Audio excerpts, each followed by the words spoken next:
So welcome back to the channel, guys. This is the Ninja Movies with an unexpected VHS update. Shit. It really just proves how impulsive I am with collecting this sort of thing.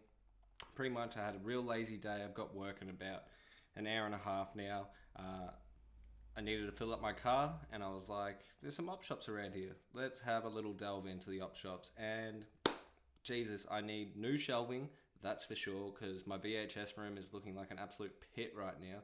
As well as the fact that I just need some time off just to sit down and start watching some of these, because even though I have watched plenty from updates in the past, if I pick up a bulk like I have today, it just takes me forever to get through them. So once again, thank you for staying tuned for a new VHS update. I did one like a day ago, but this is just kind of how impulsive I am, and because they're so cheap, this is just what happens. So I hope you guys all enjoy.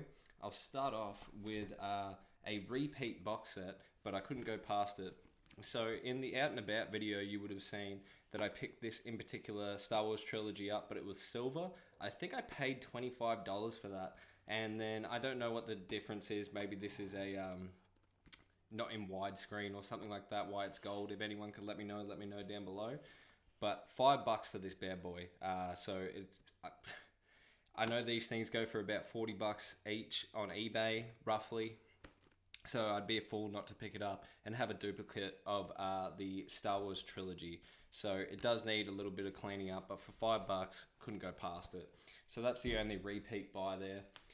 Let's just blow through some of these movies, shall we? So the first one I picked up was Fried Green Tomatoes. I have heard of this film. I don't know where, but it's a southern traditional type film.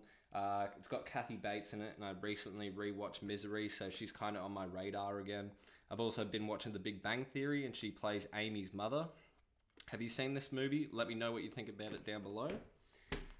Right after that, now this is one of the cooler VHS that I picked up recently, and this is just called Yesterday's 1962. Sorry about the glare, guys. So basically, it's either a documentary or it goes over news reports about the Cold War, Telstar, the Cuban Missile Crisis.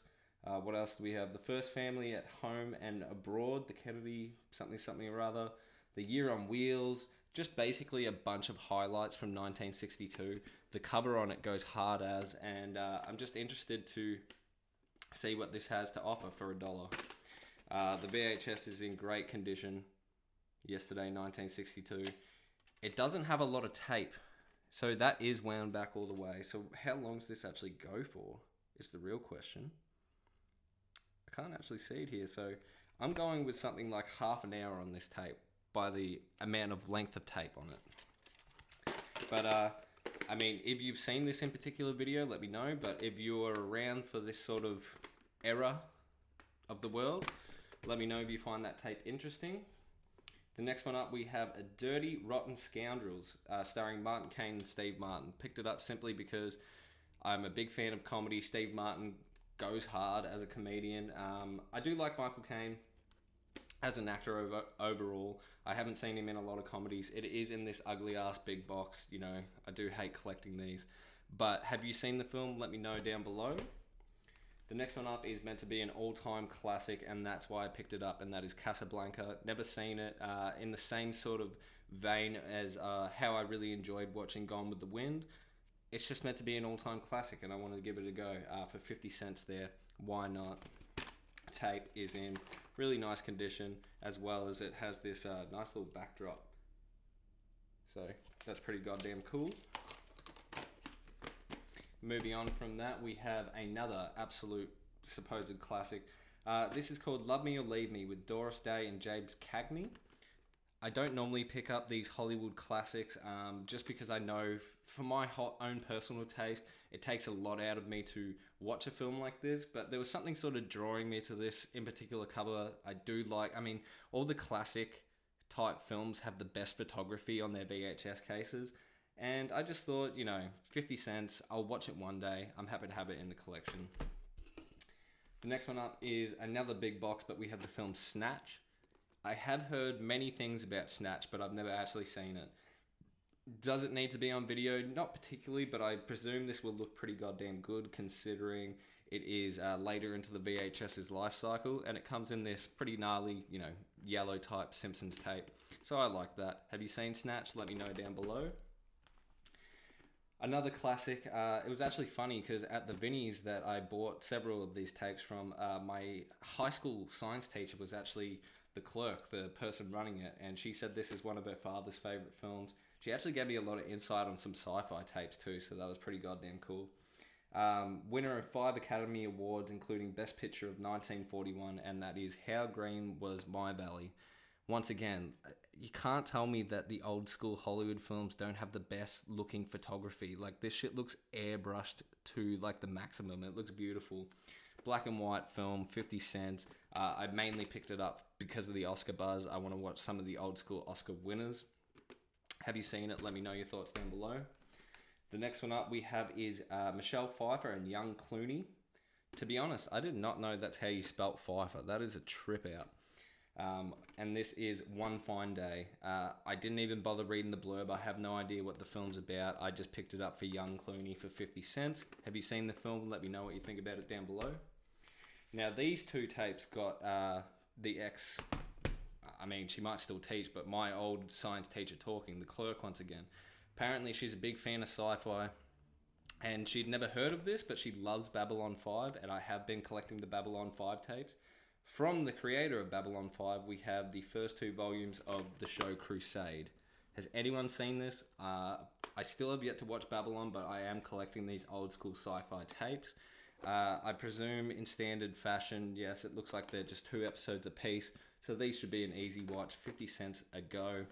I'll open up one of them so you can see the tape itself. Great condition, Warner Brothers.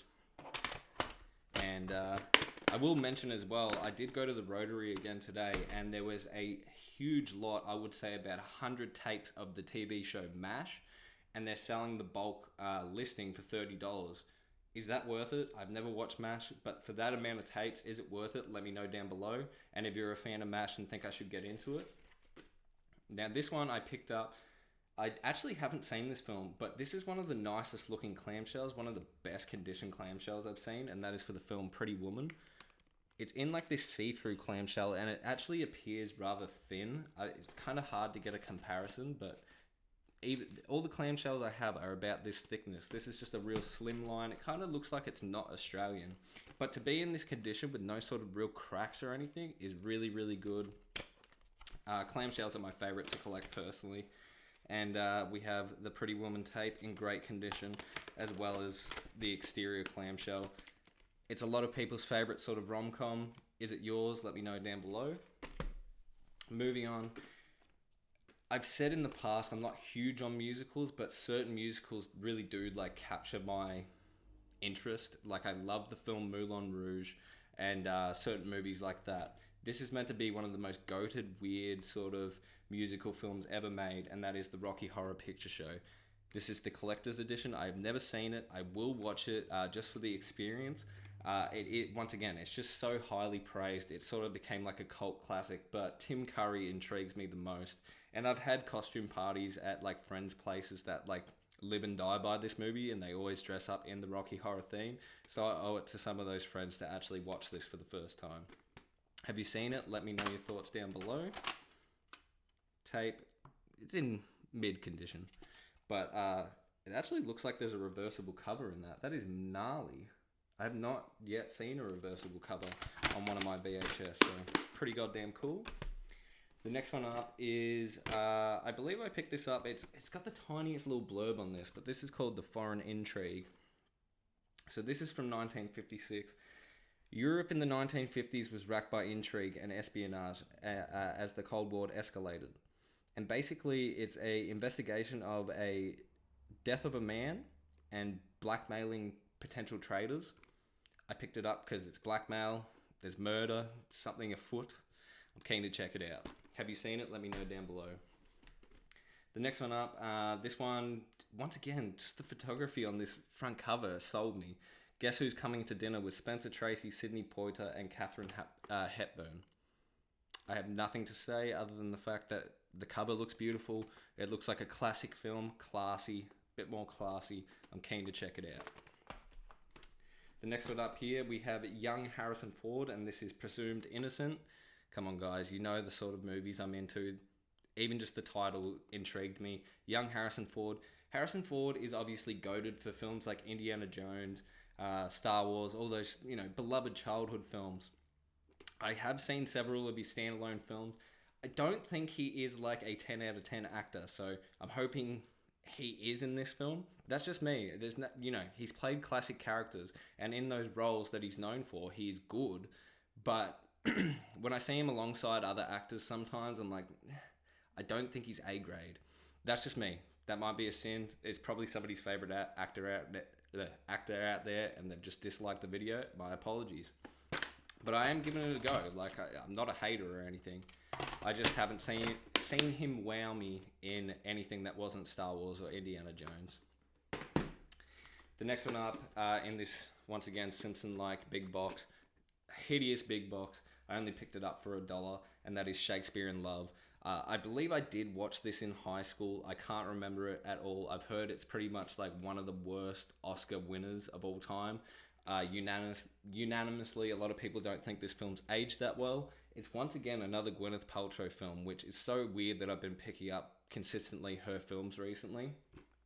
But had to pick it up for $1, and this one's from Blockbuster, baby. We always like that, and somebody's tried to sign it. I know that ain't you, Gwyneth. That's just some kid with a little texter ruining my tape. But there that is. Have you seen the film? Let me know. We have a Message in a Bottle from Kevin Costner. Kevin Costner used to be on this massive roll where anything he touched just turned to gold. I'm not sure if this is in that era or if this is one of the movies that started to flop, along with films like Waterworld. Let me know down below. But I do want to get into some more of Kevin Costner's films. I know they're mad long usually, so once again, I really need to find time to sit down and watch these bad boys. But Message in a Bottle. And then the last film for the update, and once again, I mean, I don't even know how many tapes we've gone through. It's like something like 18, and this was just a casual visit. That's why there's no out and about portion with this. VHS hunting, it's really just give or take the day. I went like late in the day, like at 3 o'clock, and there was just plenty of tapes still.